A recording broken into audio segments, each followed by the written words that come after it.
گڑھے کے اندر راستہ بنتا دیکھ کر وہ حیرت زدہ رہ گیا۔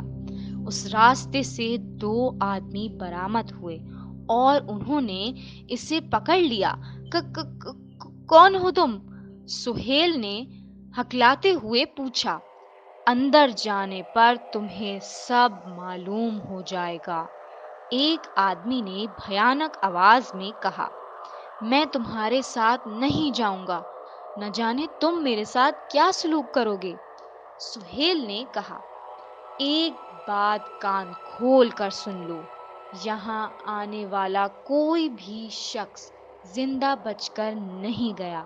پھر تم کیا مجال ہے جو تم ہم سے بچ کر یہاں سے بھاگ جاؤ؟ دوسرا آدمی بولا، کیا تم نے مجھے مارنے کے لیے گرفتار کیا ہے؟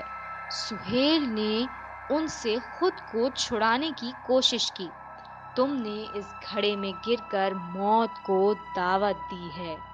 پہلے آدمی نے اس کے ہاتھوں پر اپنی گرفت سخت کرتے ہوئے کہا، مجھے چھوڑ دو، میں نے تمہارا کیا بگاڑا ہے جو تم مجھے قتل کر دینا چاہتے ہو؟ چھوڑ دو مجھے۔ اس سے پہلے بھی جن لوگوں کا قتل کیا گیا ہے انہوں نے بھی ہمارا کچھ نہیں بگاڑا تھا۔ دوسرے آدمی نے بولا، تم کیوں انسانی جانوں کو ضائع کرنا چاہتے ہو؟ پلیز چھوڑ دو مجھے۔ سہیل نے روتے ہوئے کہا، یہ ہمارا پیشہ ہے، ایسا نہ کرنے پر ہم بھوکے مر جائیں گے، ہا ہا ہا ہا۔ پہلے آدمی نے زوردار قہقہ لگاتے ہوئے کہا۔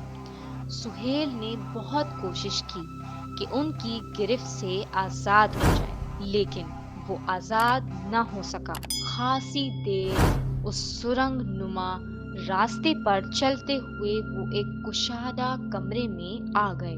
وہ ایک تہہ خانہ تھا جس کے اوپر کمرے بنے ہوئے تھے۔ تہہ خانے میں مختلف انسانی ڈھانچے پڑے تھے۔ یہ ڈھانچے دیکھ کر اسے یہ سمجھ میں نہیں آیا کہ وہ زندہ انسانوں کے اعضا جسموں سے نکال کر بیچنے کا کاروبار کرتے ہیں، یا اس نے کئی انگریزی ڈراؤنی فلمیں بھی دیکھی ہیں جن فلموں میں ایسے لوگوں کی کہانیاں بیان کی گئی ہیں جو لوگوں کو مختلف مقامات سے اغوا کر کے ایک خاص جگہ پر لا کر قید کر دیتے ہیں۔ سہیل وہاں آ کر پھنس چکا تھا۔ ان دونوں نے تہہ خانے کا راستہ بند کر دیا اور بھاری سا تالا بھی دروازے پر لگا دیا تاکہ سہیل وہاں سے فرار نہ ہو سکے۔ وہ دونوں اسے وہاں چھوڑ کر اوپر چلے گئے۔ وہ اپنے باس کو اطلاع دینے گئے تھے۔ انہوں نے سہیل کی تلاشی ابھی نہیں لی تھی اور نہ ہی اسے باندھا تھا۔ سہیل وہاں آ کر پھنس ضرور گیا تھا، لیکن اس کی سمجھ میں نہیں آ رہا تھا کہ وہ کیا کرے۔ اسے یہاں نکلنے کو کچھ نہ کچھ کرنا ضرور تھا۔ کوشش نہ کرنے پر اس کا بھی یہی انجام ہونا تھا۔ اچانک اس کے ذہن میں موبائل کا خیال آیا۔ موبائل ایسا سہارا تھا جو ان سے بچا سکتا تھا۔ اس نے فوراً ہی مختصر احوال میں SMS کے ذریعے ماموں کو بیان کر دیا اور موبائل کو سائلنٹ کر کے اسے انسانی ڈھانچوں کے درمیان چھپا دیا تاکہ پولیس موبائل سم کی مدد سے وہاں پہنچ کر اسے ان ظالم درندوں سے بچا لے۔ یہ کام کر کے وہ مطمئن ہو گیا تھا۔ چند لمحے گزرنے کے بعد وہ دونوں تہہ خانے میں واپس آ گئے۔ ان کے ساتھ ایک موٹا خوفناک چہرے کا مالک اندر آیا۔ سہیل کو دیکھ موٹے آدمی کی چہرے پر مسکراہٹ دوڑ گئی۔ بہت اچھے موقع پر یہ شکار ہمارے ہاتھ آیا ہے۔ ابھی مجھے کال آئی ہے، ہم اس بچے کے گردے آج ہی نکال کر روانہ کر دیں گے۔ اس کی موت لکھی تھی جبھی یہ ہمارے پاس پہنچ گیا ہے۔ ایک نوجوان نے کہا، کیا تم نے اس کی تلاشی لی ہے؟ نہیں نہیں نہیں لی، تلاشی تو نہیں لی، پہلے آدمی نے ہچکچاتے ہوئے جواب دیا۔ بے وقوفو، میں نے تم سے کتنی دفعہ کہا ہے کہ جب بھی کسی کو پکڑو پہلے اس کی تلاشی لے لیا کرو۔ باس کو بے اختیار غصہ آ گیا۔ غصے میں وہ اور بھی بدصورت لگ رہا تھا۔ باس کو غصے میں دیکھ کر وہ دونوں تیزی سے سہیل کی تلاشی لینے لگ گئے۔ اچھی طرح تلاشی لینے پر وہ بولے، باس، اس کے پاس تو کچھ بھی نہیں ہے۔ ٹھیک ہے، آئندہ میری ہدایت پر سختی سے عمل ہونا چاہیے۔ جی جی، ایسا ہی ہوگا، پہلا آدمی ڈرتے ڈرتے بولا۔ اے لڑکے، زیادہ ہوشیاری دکھانے کی کوشش مت کرنا، یہاں کوئی ایسا راستہ نہیں ہے کہ تم یہاں سے فرار ہو جاؤ۔ سہیل خاموش رہا۔ اسے خاموش دیکھ کر باس پھر بولا، یہ سمجھدار بچہ لگ رہا ہے، میں اس کے جسم سے گردے نکالنے کا انتظام کرتا ہوں، تم جب تک اس کے ہاتھ پیر باندھ دو۔ سہیل کے ہاتھ پاؤں باندھ دیے گئے اور باس اوپر چلا گیا۔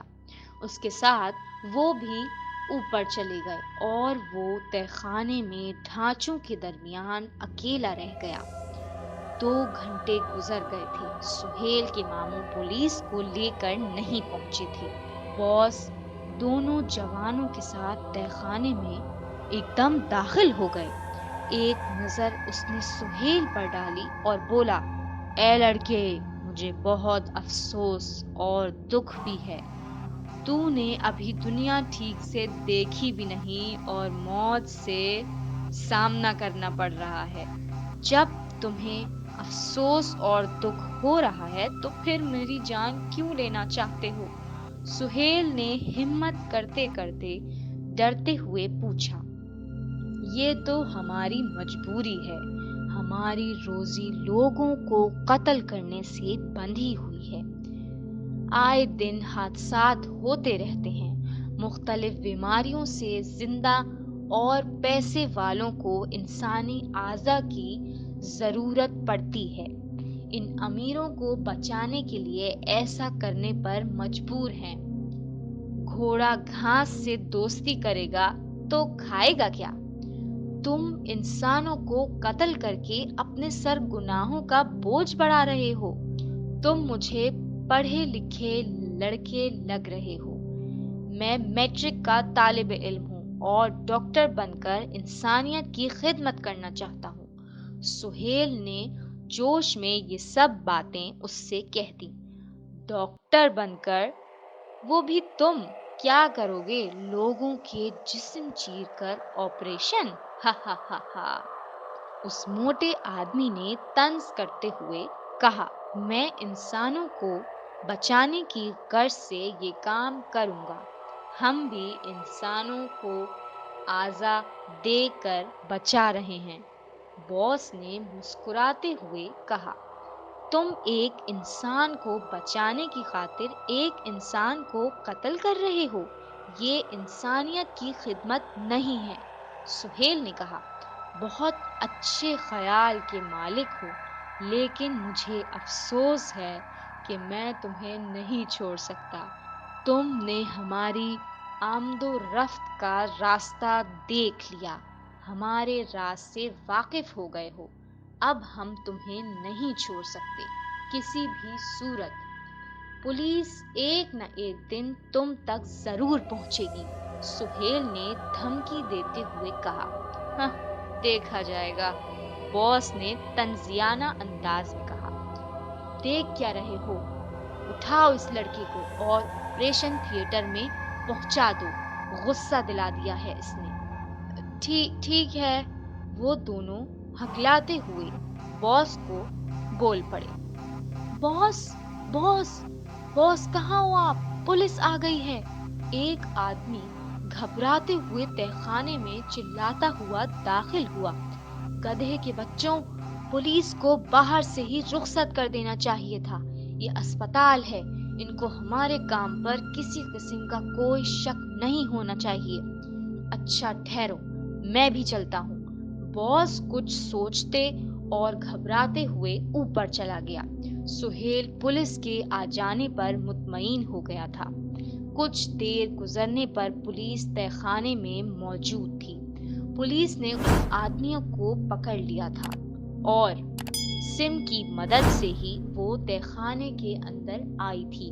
اس کے ایس ایم ایس کو پڑھ کر پولیس کی سمجھ میں ساری بات آ گئی تھی۔ شہر سے فوری طور پر زیادہ پولیس منگوا کر اسپتال پر چھاپا مارا گیا، جو سہیل کے موبائل کی مدد سے کامیاب ہوا تھا۔ اس گروہ کو پکڑنے پر حکومت نے سہیل کو بھاری بھرکم انعام بھی دیا۔ اخبارات میں اس اسپتال کے بارے میں ساری تفصیلات شائع ہو گئی تھیں کہ اسپتال کے نام پر وہاں پر کیا ہو رہا ہے۔ سہیل کو بھی اس واقعے سے نصیحت ہو گئی تھی کہ اکیلے زیادہ دور نہیں جانا چاہیے، ورنہ انسان کے ساتھ کچھ بھی ہو سکتا ہے۔